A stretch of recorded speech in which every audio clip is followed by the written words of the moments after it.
We're coming into the next category, which is for open source contributor. This one is going to be presented by Dave Lane, also familiar to many. He's, for a long time, been a passionate advocate for open source and open standards.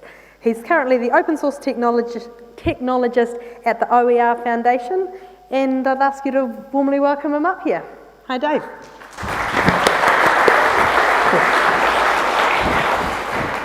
Good evening, everyone. So I've had the benefit or the pleasure to come along to quite a few of these over the years, and first off, I'm delighted by the lead that Catalyst has taken in ensuring that these happen at least every 2 years. It's an amazing event, and I'm also very, very pleased by the changes that I have seen over the course of this event being held. When it was first held, this was sort of a fringe group of people for whom I suspect no one in government would ever want to be seen speaking or to be associated with even.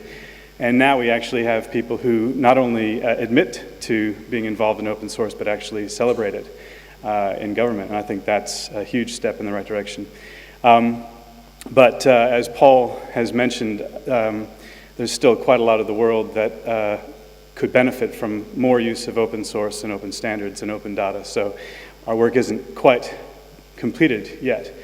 But this particular category that I'm awarding tonight is, I think, the testimony to the strength of this entire movement.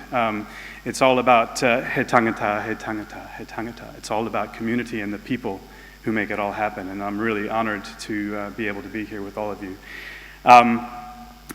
As others have said previously, other judges have said, the decision for picking the best contributor for best contributor award is an extremely difficult one.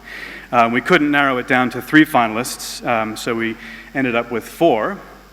The first is Alicia Amohia, who is being recognized for her contributions to Koha. Now, I didn't know much about Alicia, but there was a lot discussed by the judges. Apparently she's made quite a big impression on a lot of people. At 18 years old, she is already I think she's one of the top contributors to the Koha library package, which is really one of the greatest success stories of New Zealand open source. As someone who's pretty passionate about open source, I'm really delighted to see a new generation taking the reins and showing such tremendous commitment and energy. The next finalist is Brent Wood, and he is being recognized for services to geospatial open source in New Zealand, so GIS, for those of you who know the buzzwords. Brent has been working in this area, particularly open source GIS, for a long time. In fact, I know him reasonably well because he's on the council, or he has been for many years, on the council of the New Zealand Open Source Society. So I've dealt with him quite a lot. And he's almost always off on a ship somewhere and can't make it to meetings, which is a little bit annoying. But the fact that he is so widely respected and recognized for his contributions to open source GIS is certainly a great boon to New Zealand. So he works with NIWA by day, and he is a tireless advocate for the use of open source GIS to ensure that anyone can have GIS on their desktop, even if they don't know what it means or what they could do with it. The third finalist is Douglas Bagnall, who is being recognized for his contributions to open source spy software, which is rather intriguing. This is one of the great open source stories, I reckon. So some of you may recall that there was a bit of a political scandal in which it was revealed, this was in 2014, it was revealed that political operatives and PR people were making pseudonymous attacks on innocent people via a blog here in New Zealand. Douglas, with a bit of chutzpah, announced that he would detect the authorship of those posts using some software that I think he was involved in developing, which is a neural network library called Recur. And he was able to, in fact, show quite decisively that was who in fact the authors were. and he's subsequently come up with a successor to that. So his software is called Caravel, and it won a authorship recognizing competition, but he subsequently won a subsequent award with the successor to Caravel called Bog. Now I haven't used any of those, but I'm very intrigued. I hope I have some sort of controversy that I can use it on. And finally, last but not least, Eileen McNaughton for her contributions to Civi CRM. So Eileen is a dedicated contributor to this piece of software, which sits inside of a number of widely used content management systems, particularly Drupal and Joomla, I believe.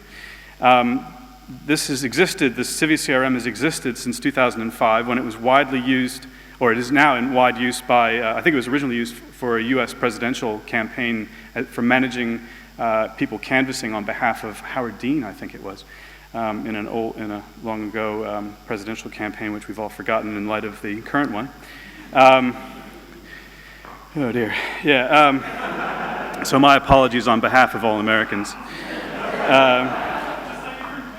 Yeah, I've just been over there and I had to tell everyone I was from Canada. And they looked at me very strangely when I used the New Zealand passport. It's all very confusing. And so Eileen has been one of the main contributors. In fact, I think she is perhaps even the biggest contributor to the code base of Civi CRM, and she's been a great mentor, I believe, as well, for people working in things like the Google Summer of Code, which has contributed some improvements to the software over the years, and it has been widely used by all kinds of canvassing organizations all around the world. It's quite a impressive piece of sort of CRM software, if you've heard of that. Now I'm going to have to see if I can figure out which one of these is the right envelope so I don't announce the wrong winner. No. Oh, here we go. And the winner is, I can't actually remember myself either, Eileen McNaughton for her contribution to Civi CRM.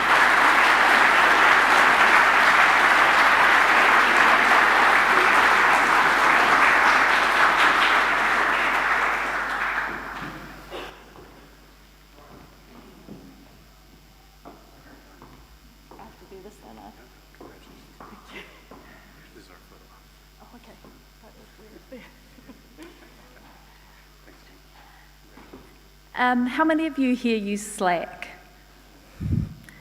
How many use Mattermost? Okay, so Mattermost is like an open source version of Slack, and that's what we use in our project, Civi CRM. I went on Mattermost earlier when we were having dinner, and there was a guy from Amnesty International in Spain, and he asked me an API question, so I answered that. And then there was a guy from Australia, and he said, if you win, have you got a speech, or are you just going to wing it? Guess which one?